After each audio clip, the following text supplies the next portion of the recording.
To find out how and why, I've come to Cambridge to meet a team of computer hackers.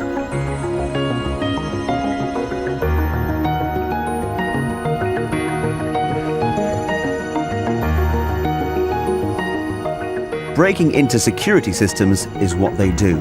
Fortunately, they're not fraudsters.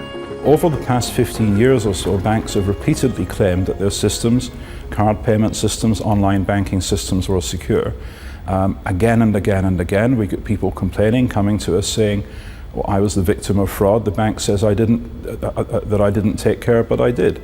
And again, we've investigated these systems and we've found all sorts of loopholes, all sorts of design errors, all sorts of implementation blunders that allowed fraudsters to exploit people's accounts and steal their money. In the past, the team has proved weaknesses in cash machines and PIN terminals. Now they've turned their attention to the latest online anti-fraud system. Banks are constantly trying to stay one step ahead. So some of them are giving their customers handheld card readers to use online. And what they do is they give you a unique code every time you use them. But now Sar and Steve are going to show me how they can break into even this system. All they need to do is get the customer's name, the unique PIN code, and their account membership number. Now, this customer knows what is happening, but if this was a real fraud, she would have no idea the chip and PIN terminal she's about to use has been rigged. While she's using it, her data is being collected on a laptop linked to the terminal. From that fake chip and PIN terminal, we've collected the victim's name, and we've also got one of these one-time codes which can be used for online banking. Now all we need is their membership number. So the membership number isn't something you have to protect particularly?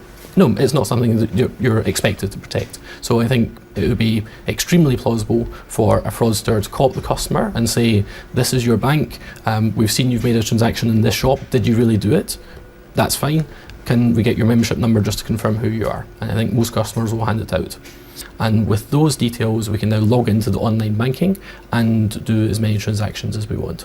Okay, so you got her surname. Mm-hmm. Steve now has the one-time code from the chip and PIN terminal and the customer's bank membership number, and it works. I watch him log in and even transfer money out of her account.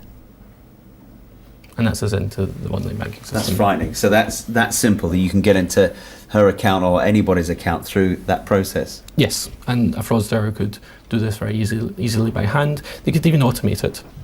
Is this something that fraudsters are already jumping on and using as the next thing to trick people out of their money? I think fraudsters are probably already attacking systems using these card readers.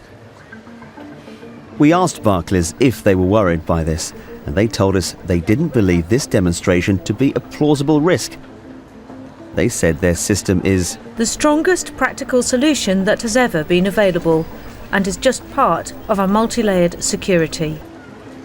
Since its introduction, they say, we have seen online fraud reduce dramatically.